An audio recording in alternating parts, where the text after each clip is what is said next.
نوکر ہیں، باقی وہ سارے.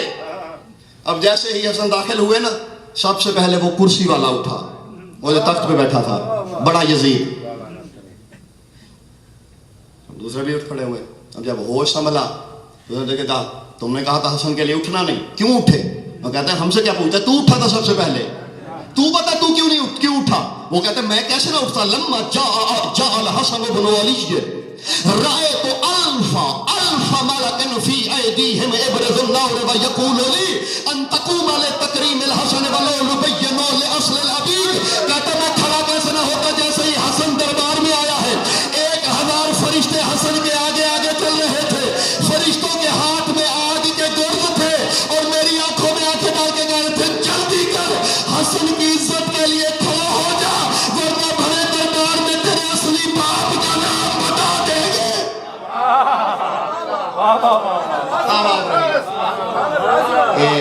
یہ بڑے پھکی پھکی ہنسی مسکرا رہے ہیں، اقرار بھی ہنسی ہے، انکار بھی ہے. آئے کرسی پہ بیٹھے، پلاننگ تھی، شروع ہو گئی بات ہے نا. سبحان ربک رب العزت ہے. ہر بندے کا دعویٰ ہے نا میں عزت دار ہوں، بتانا چاہتا ہوں عزت دار ہے کون. کرسی پہ بیٹھے میرے مولا حسن. اشارہ ہوا، ایک بندہ کھڑا ہوا. کیونکہ بڑے رعوف امام ہیں سرکار حسن. ایک بندے نے میرے مولا کی توہین کی، میرے مولا نے اسے کچھ نہیں کہا. وہ بکواس کرتا کرتا تھک گیا، اپنے نوکر کو کہا اسے پانی پلا. اسے پانی پیا، پھر بکواس شروع کر دی. جب پھر تھکا فرمایا اسے کھانا کھلاؤ. کھانا کھلایا، پھر بکواس شروع کی. بکواس کرتے کرتے جب وہ پھر تھکا، مولا فرمایا تو تھک گیا ہے سو جا. صبح جب وہ اٹھا تہجد کے وقت اور سرکار حسن کے چہرے پہ نظر پڑی، قدموں میں گر کے کہتا ہے اللہ بہتر جانتا ہے کہ اس نے امامت کس گھرانے میں رکھنی ہے. رؤوف امام تھے، کریم امام تھے، دشمن سے کبھی بدلہ نہیں لیا. بندہ کھڑا ہوا، اس نے کہا، اب ذہن میں رہے کہ کریم امام ہے، رؤوف ہے، اپنے دشمن سے بھی کبھی مولا نے شکایت تک نہیں کی. ایک بندہ کھڑا ہوا، تخت والے کو دیکھ کے کہتا ہے وہ جی امیر شام ہمارے ابا کے پاس 10,000 گھوڑے تھے. مولا حسن خاموش رہے. سا مسکرا کے کہتا ہے میدان میں تو کبھی ٹکا نہیں. اللہ جانے گھوڑے کس کام کیا ہے. ایک اور اٹھا، ہمارے نانا کے پاس اتنا سونا تھا. ایک اور اٹھا، ہمارے دادا کے پاس اتنی چاندی تھی. فلاں اٹھا، ہمارے پردادا کے پاس اتنے اونٹ تھے. سب انہوں نے فضائل بیان کرتے رہے. حسن مولا خاموش رہے. پھر ایک بندہ اٹھا، اس نے میرے مولا حسن کی توہین کی. حسن مولا چپ رہے. پھر ایک اور اٹھا، اس نے میرے مولا علی کی شان میں گستاخی کی.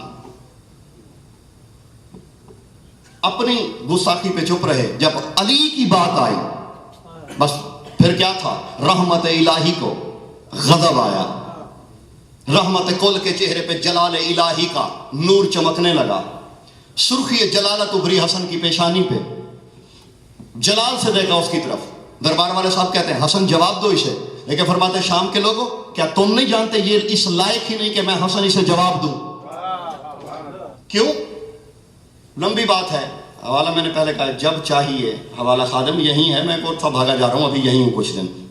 جتنے دن ہوں اتنے دن تو حوالہ بعد میں بھی پاکستانی یا جہاں بھی ہوں میں، جس ملک میں بھی ہوں، فون میرا کر کے حوالہ مانگ لیجئے گا اور پسند کے عالم سے تصدیق کر لیجئے گا. مولا فرمایا اس سے میں کیا جواب دوں. یہ جس باپ سے منسوب ہے عمر میں وہ اس سے 2 سال چھوٹا ہے. دل ہے کچھ سننے کے لیے یہ نہیں ہے. پھر حقائق یوں ہی ہوتے ہیں، ہتھوڑے بڑے سخت ہوتے ہیں. سب بکواس کرتے رہے. تخت والے نے کہا حسن تم بھی اپنے باپ دادا کے کچھ فضائل بیان کرو، اپنے بارے میں بتاؤ. حسن مولا کھڑے ہوئے. ساری باتیں میری تمام ہوئی. اب جو حسن مولا نے کہا وہ جتنا آپ سنیں گے میں نے اتنا سنانا ہے. بات بڑی لمبی ہے. بس حسن مولا اٹھے اور پہلی بات یہی کی. فرمایا یا اہل شام اما تعلموا نحن عزت اللہ و کبریاؤہ. لکھے گا الواح قلوب پہ. فرمایا یا اہل شام اما تعلموا نحن. اور یہ جو روایت میں پڑھنے لگا ہوں برادران اہل سنت کے عالم نے بھی لکھی ہے. عبداللہ یحییٰ ہیں جامعہ زکریہ حلب کے جو شیخ تھے، شیخ الجامعہ تھے، ان کی کتاب ہے اشبہ الناس بن نبی حسن بن علی. ایک ہی جلد میں ہے، انہوں نے بھی لکھا ہے. میں کہاں کے حوالے دوں؟ میں سنی احباب کا حوالہ بھی دے رہا ہوں. اور پھر بھی اگر کسی کے اندر مروڑ اٹھیں تو پھر وہ بغض میں ہوں گے پھر. اور میری توہین ہو جائے کچھ نہیں ہوتا, ایمان پہ فرق نہیں پڑتا. میرے لفظوں کو جب تروڑتے ہو نا, مولا کی توہین نہ کر بیٹھنا, اس سے ڈرو. مجھے میری توہین کوئی فرق نہیں پڑتا, ہو جائے توہین 10 دفعہ ہو جائے. میں کہتا ہوں لفظوں کو جب توڑ موڑ کے کہو گے نا, اپنی آخرت نہ گنوا بیٹھو. اس لیے لفظوں کو لفظوں میں کہا کرو. فرماتے نحنو عزت اللہ و کبریاؤہ, لکھے گا لوح قلوب پہ. وَنَحْنُ أَمَةُ اللَّهِ نَحْنُ حُجَجُ اللَّهِ نَحْنُ خَزَنَةُ اللَّهِ عَلَى الْأَرْضِ وَنَحْنُ عِلْمِ اللَّهِ وَنَحْنُ مِصْدَاقُ وَحْيِهِ وَنَحْنُ إِرَادَةُ اللَّهِ وَنَحْنُ مَشِيَّةُ اللَّهِ وَنَحْنُ لِسَانُ اللَّهِ النَّاطِقُ وَنَحْنُ عَيُونُ اللَّهِ النَّاظِرَةُ وَنَحْنُ فَمُّ اللَّهِ شَامِخُ وَنَحْنُ نَفْسُ اللَّهِ الْوَاغِرَةُ وَنَحْنُ أَيْدُ اللَّهِ النَّاصِرَةُ وَنَحْنُ حُجَّةُ اللَّهِ عَلَى الْأَرْضِ وَطَاعَتُنَا فَرْضٌ عَلَى الْإِنسِ وَالْجِنِّ وَالْوُحُوشِ وَالطُّيُورِ وَالْمَلَائِكَةِ حَتَّى إِنَّ اللَّهَ لَا يَعْطَى النُّبُوَّةَ لِلْأَنْبِيَاءِ حَتَّى إِلَّا يُقِرُّونَ بِوِلَايَتِنَا وَإِنَّ اللَّهَ لَا يُعْطَى الْحِكْمَةَ لِلنَّبِيِّ إِلَّا أَن يُقِرُّوا بِوِلَايَتِنَا.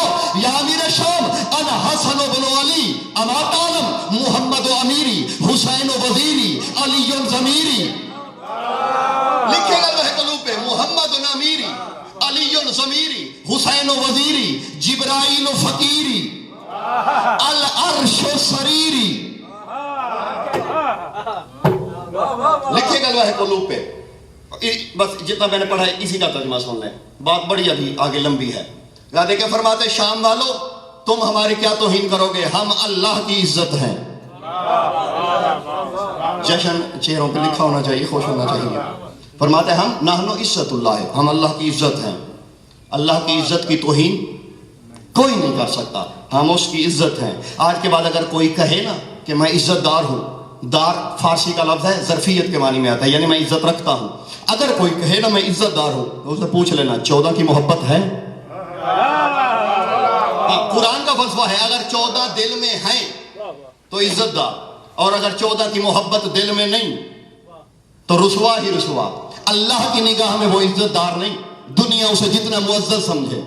فرماتے ہم اللہ کی عزت ہیں, ہم اللہ کی حجت ہیں, ہم اللہ کا راز ہیں, ہم اس کی مشیت ہیں, ہم اس کا ارادہ ہیں, ہم اس کے خزانے کی کنجیاں ہیں, ہم اس کے علم کا خزانہ ہیں. ہم وہ ہیں کہ جن کی اطاعت نبیوں پہ بھی واجب ہے, فرشتوں پہ بھی واجب ہے, انسانوں پہ بھی واجب ہے, جنوں پہ بھی واجب ہے. فرمایا کہاں تک سنو گے شام والو, ہم وہ ہیں جب تک ہماری ولایت کا اقرار نہ ہوا نبیوں کو نبوت نہیں مل سکی. اب یہاں سے حسن نے اپنا تعارف شروع کرایا, یہی جشن ہے. ٹائم پورا تو نہیں ہو گیا؟ ماشاءاللہ. ہاں میرے خیال تھلے دیکھ رہے ہیں, میں انہوں کو ڈرت گیا. اب پچھلی باتیں تھیں مختلف موضوعات کی, اب حسن مولا اپنا تعارف کرا رہے ہیں. اور صحیح جو جملے کہے نا, ایک جملہ کہہ کے میرے مولا حسن چپ ہو جاتے نا, خدا کی قسم شامیوں کے منہ پہ تماچا تھا. فرماتے سنو شامیوں, محمد و ضمیری, اللہ کے لیے لکھنا لوح قلوب پہ. حسن مولا دشمن کے دربار میں کہہ رہے ہیں محمد و ضمیری. جب میرے گھر والے خواب خرگوش میں سوئے ہوئے ہوتے ہیں نا, تو میں ایک کونے میں کتابوں میں گم سم بیٹھا ہوتا ہوں, تمہارے لیے, اپنی ذات کے لیے نہیں. ورنہ میں نے تقریر کرنی ہے, خطابت کا فن میرے پاس ہے, میں کوئی بھی تقریر کروں کر لوں گا. یہ تقریر دوسری 10 تقریروں سے بھاری ہوتی ہے. فرماتے محمد و ضمیری, محمد میرا ضمیر ہے. خدا کے لیے جاگنا. حسن مولا فرما رہے ہیں محمد میرا. اگر نبی محمد مصطفیٰ نے کسی کی بیعت کی ہے, حسن نے بھی کی ہوگی, کیونکہ ضمیر ایک ہے جو مصطفیٰ کا ضمیر, وہی حسن کا ضمیر. اور یہی یتیمان علم کہتے ہیں کہ حسن نے تو سلو کر لی تھی. اعتراض ہوتا ہے حسن کی امامت پہ کہ سلو کر لی تھی اور حسین نے جنگ کی تھی. میری بات سمجھ میں نہیں آئی؟ نبی کی زندگی 2 حصوں میں ہے, مکی زندگی, مدنی زندگی. اور نبی نے فرمایا تھا میرے 2 بیٹے ہیں حسن و حسین. حسن میری مکی زندگی کا مظہر ہے, حسین میری مدنی زندگی کا مظہر ہے. مکے میں نبی کو لڑتا ہوا تو دکھا دو, میں بھی کہوں گا حسن حسین نبی کو چپ تم دکھا دو، میں بھی کہوں گا حسین نہیں نکلے تھے کربلا کے میدان میں، بخدا عزت کبریا کی قسم، اگر حدیبیہ کی صلح کر کے نبی رہ سکتے ہیں تو صلح حسن کر کے امام کیوں نہیں رہ سکتے؟ اعتراض تو یہی ہے نا کہ صلح کیوں کی؟ صلح تھی، کیا نبی کی حدیبیہ کے کافروں سے صلح تھی؟ خدا کے لیے سمجھو، نہیں، حجت کا راز ہوتا ہے، جیسے حدیبیہ میں نبی نے کافروں سے صلح کی اور محمد رسول اللہ بھی کاٹ دیا۔ خدا کے لیے جاگنا، انہوں نے کہا کہ یہ محمد رسول اللہ کاٹ دو کیونکہ اسی پہ تو لڑائی ہے۔ انہوں نے بھی یہی کہا کہ حسن تو امام نہیں، اسی پہ تو لڑائی ہے، نانا کی سیرت پہ چلے۔ اور حسین مدنی زندگی کے مظہر ہیں، فرماتے علی جو امیری، یہ تم سب کا امیر ہوگا، میرا امیر علی ہے۔ جملہ سمجھنا، فرماتے ہیں حسین و وزیری، شام والو تم مجھے کیا جان سکتے ہو، حسین میرا وزیر ہے۔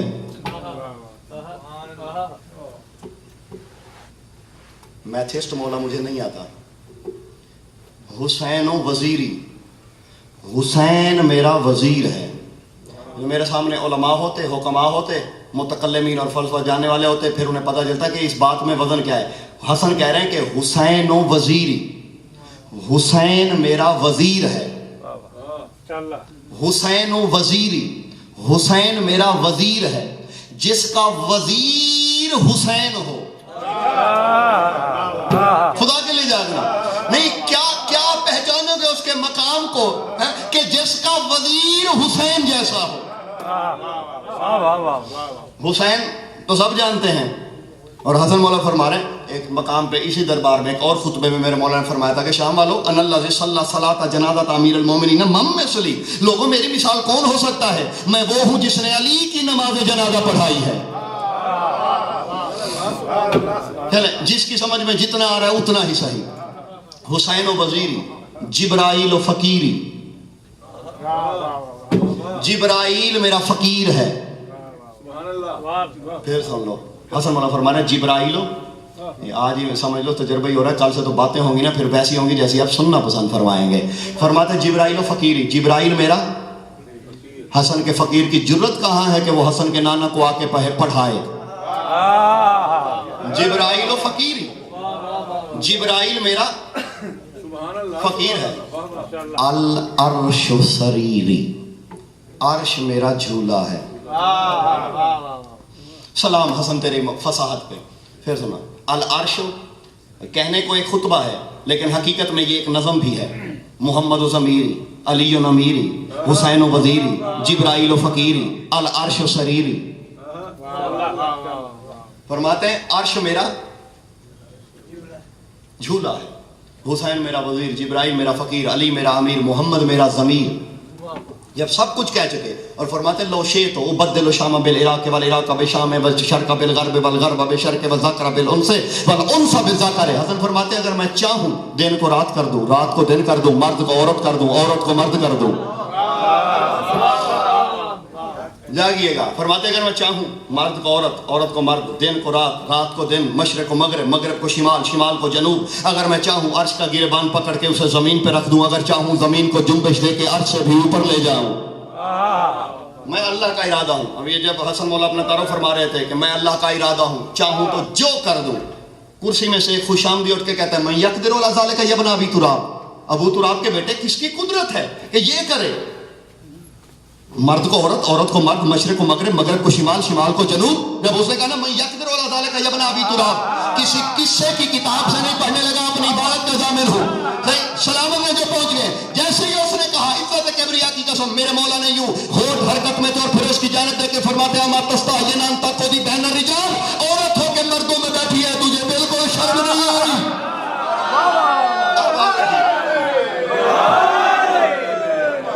جی صحیح واقعہ سنا ہوا ہے نا، آدھا سنا ہوا تھا، یہ اسی خطبے کا حصہ ہے جسے آپ کو کاٹ پاٹ کے سنایا جاتا ہے، اس لیے کہ سن کے سنایا جاتا ہے، پڑھ کے نہیں سنایا جاتا۔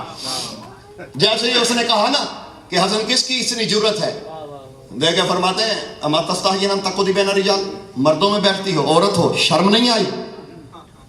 بس جیسے ہی یہ کھڑا ہوا تھا پھر شرمندہ ہو کے بھاگی۔ لکھے گا لوح قلوب پہ. خطابت کا حسن لفظوں میں ہوتا ہے. اور یہ ساری زندگی ہم رونے دھونے کے لیے خلق نہیں ہوئے, جشن میں ہمیں خوش ہونا بھی آتا ہے, اپنے مالک کی خوشی ہے. لکھیے گا لوح قلوب پہ صحیح. جیسے ہی یہ بھاگی, میرے مولا فرمایا کف کف کف علی مقامک, رک اپنی جگہ پہ, اپنی سزا پوری سن کے جا. قد صارت عیالک رجلا, میں نے تیری بیوی کو مرد کر دیا ہے. یہ ہے سزا. دشمنی علی کی اس سے بڑی سزا انکار میں نہیں. اور سمیٹنے لگا ہوں, پریشان نہیں ہونا. اب یہ بھاگی, کیا فرمایا تھا مولانا؟ فرمایا تھا صارت عیالک رجلا, میں نے پہلے کہا نا, میں قصہ نہیں روایت کے لفظ پڑھنے لگا ہوں. میں نے تیرے بیوی کو تیرا علی کے دشمن کی کم از کم سزا بھی یہی ہے, دیکھ لینا. وہ دوسرے پہ ہو, وہ 8ویں پہ ہو, وہ کسی نمبر پہ ہو, سزا یہی ہے. اور اس سے آگے میں نے کہنا کچھ نہیں. فرمایا تیری سزا ہی یہی ہے کہ تو عورت, تیری عورت مرد.